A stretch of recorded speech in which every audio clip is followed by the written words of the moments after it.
And obviously trading can be incredibly stressful. So how did you find, how did you deal with that? And did you do anything in particular to build up your resilience? Now, I personally, I never traded. I knew that that wouldn't be for me. So I preferred, I went down the accounting route. And when I went into banking, it was more on the structuring side. So you had a much longer term planning and execution and structuring of deals. But, on the trading side, I assume that there's a much more short term, in terms of putting on trades, and obviously there's analysis behind it. But how did you deal with the stress, Paul, with that? It's interesting you say trading can be stressful. So, behind your question is an assumption that stress is embedded into trading. And I would suggest an alternative perspective, and this is just more broadly around stress.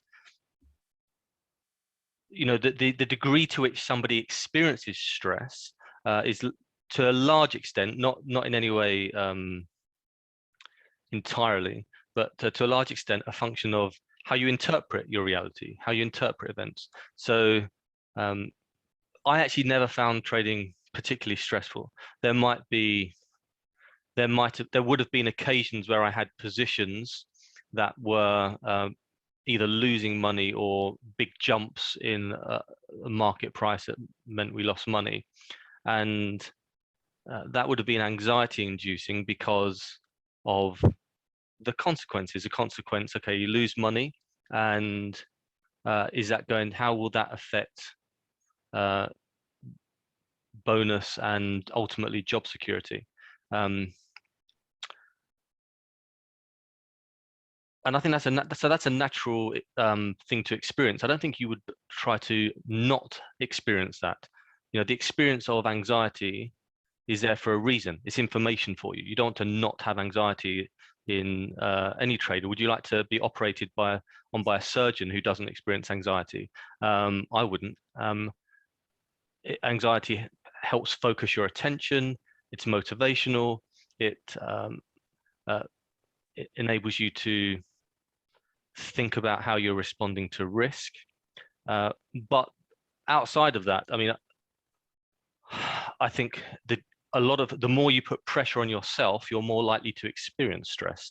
So a lot of stress is to some extent self-induced pressure, and it's pressure around expectations of yourself, expectations of others, how others will see you or perceive you. And if that becomes too much, you're likely to experience stress. I was quite chilled out, because I didn't really care how people judge me, and I wasn't that bothered about whether I made loads of money or not, which probably meant I wasn't very suited to trading. I was interested in it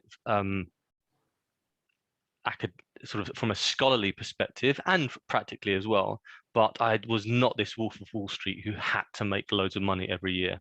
And so again, naturally I had perspective, and that meant I experienced less stress.